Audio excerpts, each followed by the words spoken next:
नमस्कार दोस्तों, स्वागत है आपका भारत 2.0 पॉडकास्ट चैनल में। मैं विकास कुमार शर्मा आपका स्वागत करता हूं। मैं हूं अभी मधुबनी विधानसभा क्षेत्र में और हमारे साथ हैं श्री अनिल मिश्रा जी, जो जन स्वराज के प्रतिनिधि हैं। तो सर से हम जानना चाहेंगे कि सर को क्या मोटिवेट किया कि सर जुड़े जन स्वराज से, और प्रशांत किशोर जी के कौन से बातें इनको उतनी अच्छी लगी और इतने डेरिवेटरी लगी कि सर उनसे जुड़े। और यहाँ मधुबनी के विकास के बारे में कुछ उन सर से बात करेंगे। और सर, पहले आप जन स्वराज से किस तरह से जुड़े, आप थोड़ा सा प्रकाश डालिएगा। देखिए, हम बाई बॉर्न जी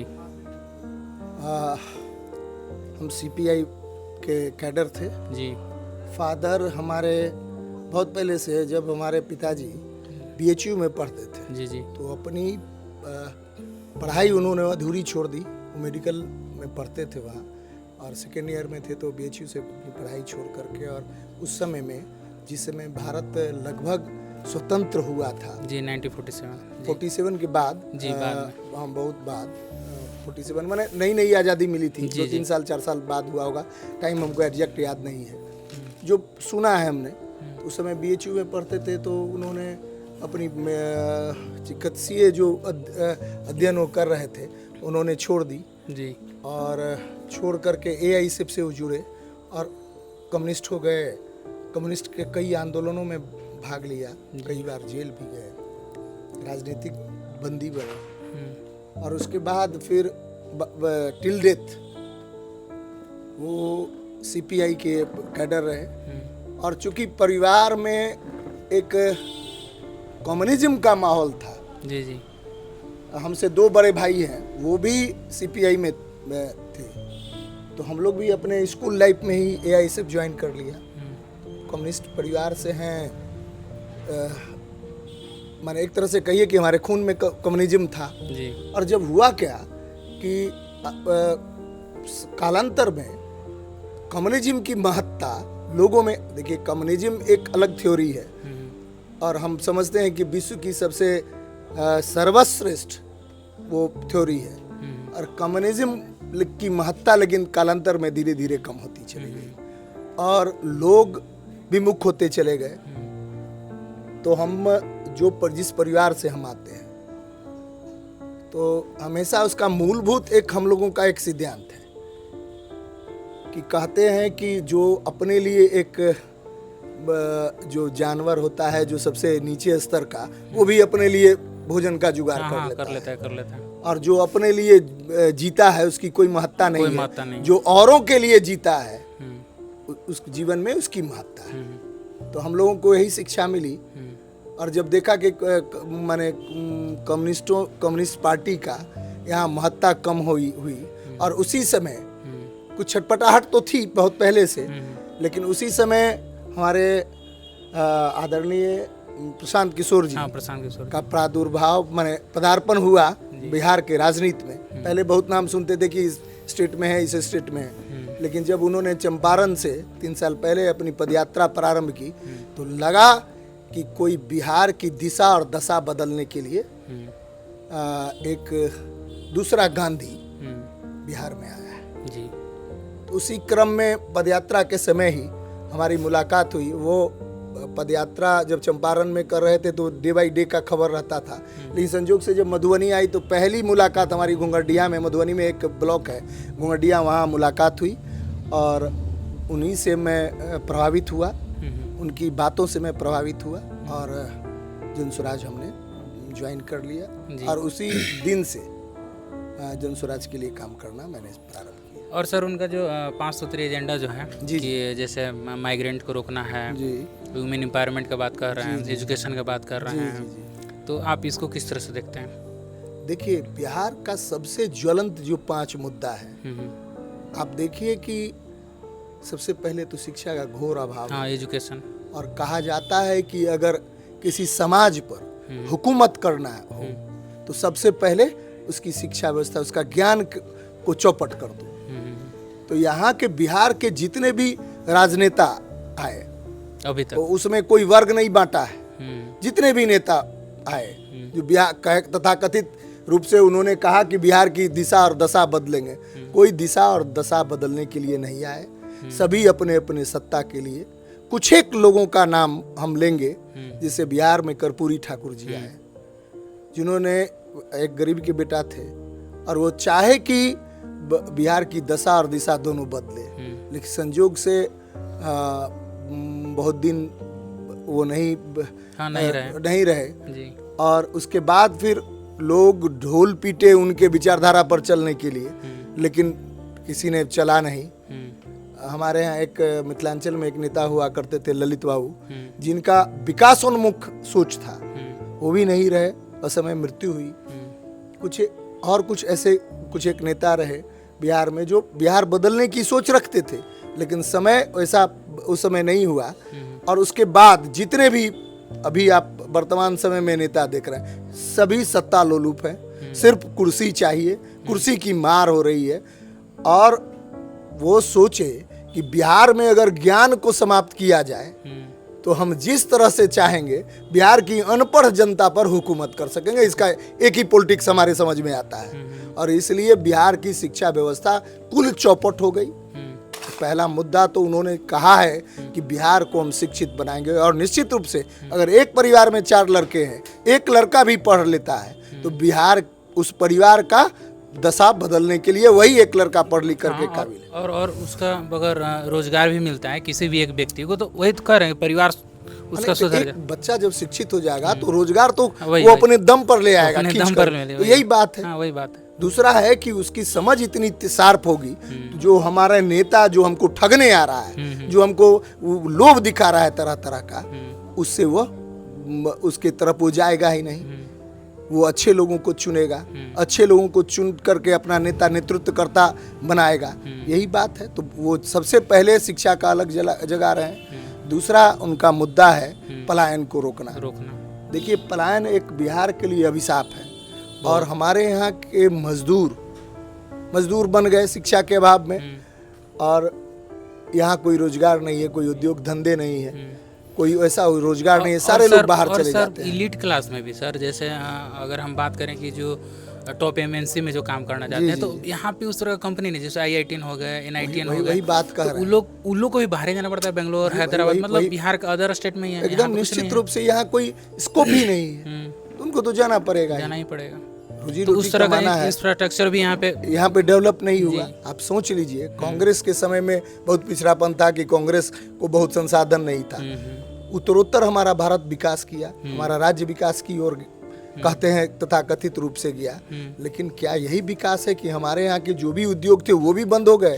आप देखिए कि 15 साल लालू जी रहे, 20 साल से हमारे नीतीश जी मुख्यमंत्री हैं, लेकिन रोजगार पर कोई बात ही नहीं हुई। सारे बिहार के, कम से कम मिथिलांचल के सारे उद्योग को चौपट कर दिया गया। मिथिलांचल ही क्यों कहते हैं, बिहार लेवल पर डालमिया नगर जिसकी तूती बोलती थी, डालमिया नगर ऐसा औद्योगिक क्षेत्र था जो बिहार की, माने हमारे दक्षिण बिहार का आर्थिक स्थिति उस पर निर्भर करता था, उसको बंद कर दिया गया। आज वहाँ चोर उचक्कों का वहाँ साम्राज्य है, यही स्थिति है। तो उद्योग चौपट हो गए, तो लोग पलायन पर मजबूर हो गए बाहर जाने के लिए। और यहाँ सर मधुबनी का भी जो सांस्कृतिक विरासत था आपका, मधुबनी पेंटिंग्स और ये सब जो मधुबनी पेंटिंग्स वगैरह तो आप बाद में आइए। सबसे पहले तो मधुबनी जिला में, इस मधुबनी टाउन के लगभग 20 किलोमीटर के रेडियस में 3 चीनी मिलें थी, 3 चीनी मिल, और एक लोहट चीनी मिल था, जो इतना बड़ा चीनी मिल था, जो जिसमें 3 चीनी मिल का उत्पादन एक मिल में ताकत थी कि वो करता। उसको बिल्कुल बेच दिया गया, उसका स्क्रैप बेच दिया गया, और राजनीति ऐसे किया, कहा क्या कि इथेनॉल की फैक्ट्री का वहाँ लगाएंगे। आज तक इथेनॉल का उत्पादन नहीं हुआ, लेकिन उस फैक्ट्री को स्क्रैप कह करके बेच दिया गया, और सारी उसका सब कुछ बर्बाद हो गया। यही स्थिति है। सही कह रहा सर। तो उद्योग जब नहीं रहे तो निश्चित रूप से यहाँ के युवा पलायन कर गए, कहीं तो पेट चलाना था जी। और हमारा कहना है कि पलायन रोकेंगे, और युवा शक्ति के साथ मिलकर हम लोग काम करेंगे, तो निश्चित रूप से जो उद्योग हमारे यहाँ के MP बनते हैं, 39 MP हैं, और उद्योग लग रहा है, वोट हम दे रहे हैं, आप अंदाज कर लीजिए। देश में हमारे दम पर, बिहार के दम पर सरकार चलती है। 39 MP अगर हट जाए तो सरकार रहेगी नहीं, गिर जाएगी। लेकिन हम थामे हुए हैं देश के व्यवस्था को। और आप देख लीजिए कि फैक्ट्रियां लग रही है गुजरात में और यहाँ के लोग वहाँ नौकरी करने, मजदूरी करने जा रहे हैं। कितनी विडंबना है, कैसे ठगते हैं यहाँ बिहार के लोगों को, अब अंदाज कर लीजिए। और डिस्ट्रिक्ट के नाम पे सर सिर्फ अगर लिया जाए तो सिर्फ पटना ही को ही इस तरह से थोड़ा बहुत डेवलप किया गया, बाकी तो बिहार का जो 38 डिस्ट्रिक्ट तो सिर्फ नाम का ही रह गया। देखिए और बोला था कि भाजपा का, बीजेपी का, हम खुल के आपको बता रहे हैं, बीजेपी की यह संस्कृति रही है, अब गौर कीजिएगा।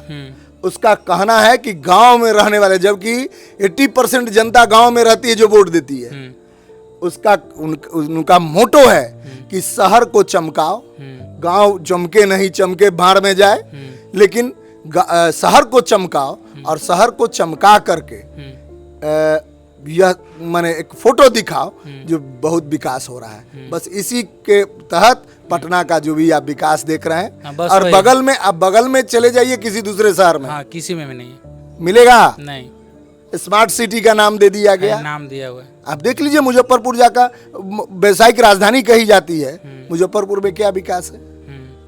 मधुबनी आप आए, मधुबनी में क्या विकास है आप देख लीजिए, वही सड़कें हैं, वही ट्रैफिक है, वही व्यवस्था है। यहाँ लाइट है तो वहाँ लाइट नहीं है, तो वही स्थिति है जी। और सर अगर आप यहाँ से विधायक बनते हैं तो पहला काम जो आप मधुबनी के लिए, यहाँ के जनता के लिए क्या करना चाहेंगे? देखिए, हम बहुत झूठा वादा, बड़ा बड़ा वादा, फेंकू काम आपके साथ हम नहीं करेंगे, ना हम बोलेंगे कुछ भी। देखिए, सबसे पहले हमारी मधुबनी की, हमारे जिले की गरिमा बचनी चाहिए जी। और हमारे यहाँ की एक गरिमा थी, वो गरिमा था कि पूरे बिहार में ही नहीं, पूरे देश में मधुबनी खादी सर्वोत्तम माना जाता था जी। ठीक है जी। क्योंकि यहाँ के कारीगर, यहाँ के बुनकर इतने कुशल थे कि जवाहरलाल नेहरू हो प्रधानमंत्री, या उनके बाद शास्त्री जी बने हो, या कोई भी हो, तो मधुबनी से खादी जाता था उनको स्पेशली पहनने के लिए, प्रधानमंत्री के लिए जी। प्रधानमंत्री को पहनने वाला कपड़ा मधुबनी बना के भेजता था, उसको नष्ट कर दिया गया है। और आज हम लोग सुबह में जब कॉलेज लाइफ, स्कूल लाइफ में थे, तो जब घूमने दौड़ने निकलते थे तो प्रत्येक घरों से आप चले जाइएगा कि यहाँ भवारा जगह है, वहाँ के हमारे मुस्लिम भाई लोग थे, सबके घरों से खटर खुटर की आवाज़ आती। हैंडलूम घर में चलता था, वो लोग 3 बजे सुबह से उठकर कपड़ा बुनते थे, कहीं आवाज़ नहीं निकलेगा। अब लगता तो मशीनें आ गई है, लोग पावरलूम लगाता, लेकिन पावरलूम तो छोड़िए, हैंडलूम को भी समाप्त कर दिया गया ना उसका। और क्या हुआ, इस खादी उद्योग पर यहाँ माफिया राज करने लगे, जो सरकार से मिल करके लूटते हैं। सिर्फ खादी पर कोई टैक्स नहीं है, लेकिन मधुबनी का उत्पादन बंद हो गया। तो सबसे पहला मेरा उद्देश्य है कि यहाँ उस खादी को पुनर्जीवित करना, जिसके लिए हमारा मधुबनी जाना जाता था जी। दूसरा है कि यहाँ आप देखिएगा कि मधुबनी में मिथिला पेंटिंग उद्योग की तरह चलता है, बाजार नहीं है। विदेशों में उसकी बहुत मांग है, बहुत डिमांड है, लेकिन यहाँ बाजार ही नहीं है। लोकल स्तर पर यहाँ की महिलाएं, घरेलू महिलाएं बनाती है, उसको कोई खरीदने वाला नहीं है। वही पेंटिंग आपको 20,000, 25,000 और 25,000 डॉलर में बिकता है अमेरिका में, और यहाँ 20 रुपये का वो पेंटिंग है। आप अंदाज कर लीजिए कि यहाँ कलाकारों का कि क्या हैसियत है और क्या दयनीय जीवन जीते हैं। मांगते हैं, उनको रंग, कागज, पेंटिंग बनाने के लिए मांगना पड़ता है दूसरों से, और वही 20 रुपया उनका जीविका का आधार है। कोई आधार नहीं है दूसरा। जितना कुछ सुनते हैं, जितना कुछ देखते हैं, सब सिनेमा, कुछ सारा फोकस है, कुछ नहीं है। सरकार कुछ नहीं करती है उनके लिए। भवन इंफ्रास्ट्रक्चर 2 रूम का बना दिया। अरे होना चाहिए कि सबसे पहले उसका बाजार उपलब्ध कराओ, जहां वो सामान बिके, जहां उसका बनाया हुआ दुपट्टा महिलाएं खरीदी, एक उसका बहुत अच्छा बाजार होना चाहिए। वो बाजार क्या, हमारे यहाँ के कलाकार कहाँ जाते हैं? सूरज कुंड मेला, कहाँ जाते हैं? दिल्ली हाट में बेचने। क्यों पटना में नहीं लग सकता है? उसके लिए ठोस उपाय होना चाहिए, उनको अनुदान मिलना चाहिए, उनकी सारी एकदम स्टेप बाय स्टेप उसका सब कुछ होना चाहिए, सब कुछ होना चाहिए। यही तो उस उद्योग को हम बनाने का काम करेंगे, यही है हमारा वादा है। बात है कि हम कोशिश करेंगे, हम ये नहीं करते हैं गारंटी लेते। कोशिश मैं करूंगा कि लोहट चीनी मिल, रैयाम चीनी मिल, सकरी चीनी मिल जी। हमारा स्टार्ट हो, जी। मुक्तापुर में जूट मिल है वो स्टार्ट हो, इससे सर एक और फायदा होगा, अशोक पेपर मिल स्टार्ट हो। इससे एक और फायदा होगा, जो कैश क्रॉप है ना, तो फार्मर्स को उसको बहुत फार्मर्स, अरे क्या कहें यहाँ की आपको दयनीय स्थिति और माने दुर्दशा से हृदय भर आता है। हम लोग के यहाँ जब किसान खेती करता था तो हमारे पिताजी तो कोई बिजनेसमैन थे नहीं, तो कंप्लीट राजनीतिक व्यक्ति थे और कम्युनिस्ट पार्टी का झोला ढोते थे।